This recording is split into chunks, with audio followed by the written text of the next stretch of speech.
நான் வந்து மூத்தவங்க கிட்ட இருந்து கற்றுக்கிற மாதிரியே இளையவங்க கிட்ட இருந்து நான் நிறைய கற்றுக்குவேன். காக்கா காக்கா படம் நடித்த டைம் சூர்யா வந்து மாமா கிளைமேக்ஸில் வந்து ஒரு போலீஸ் டிபார்ட்மெண்ட்டை பற்றி உயர்வாக ஒரு டயலாக் வருது, நீங்கள் தான் பேசணும், நானே வந்து உங்களை கூப்பிட்டு போகிறேன்னு வீட்டுக்கு வந்து காரில் கூப்பிட்டு போனப்போ ஒரு பெரிய ப்ரொடியூசர்னுடைய படம் சூர்யா நடிக்கிறதா இருந்தது, அதில் நடிக்கலன்னு சொன்னாப்புல. இவ்வளோ பெரிய ஒரு கம்பெனி படம் ஏன் வேண்டாங்கிற அப்படின்னாரு. இல்லை மாமா, முதல்ல ஒரு கேமராமேன் சொன்னாங்க, இப்போ அந்த கேமராமேனை மாற்றிட்டாங்க, இதெல்லாமா முக்கியம் அப்படின்னு நினச்சேன்.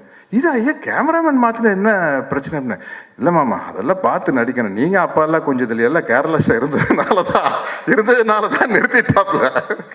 நம்ம பிடிக்க வேண்டிய இடத்த பிடிக்க முடியாமல் போயிட்டோமேங்கிறது வேற ஒன்று. ஆஹா, என்னடா இது, சினிமாவை நம்ம இளைஞர்கள்ட்ட இருந்து கற்றுக்கணும் போல இருக்கு.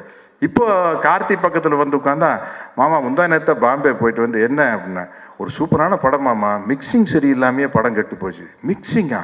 கார்த்தி, ஓ மிக்சிங்கில் எல்லாம்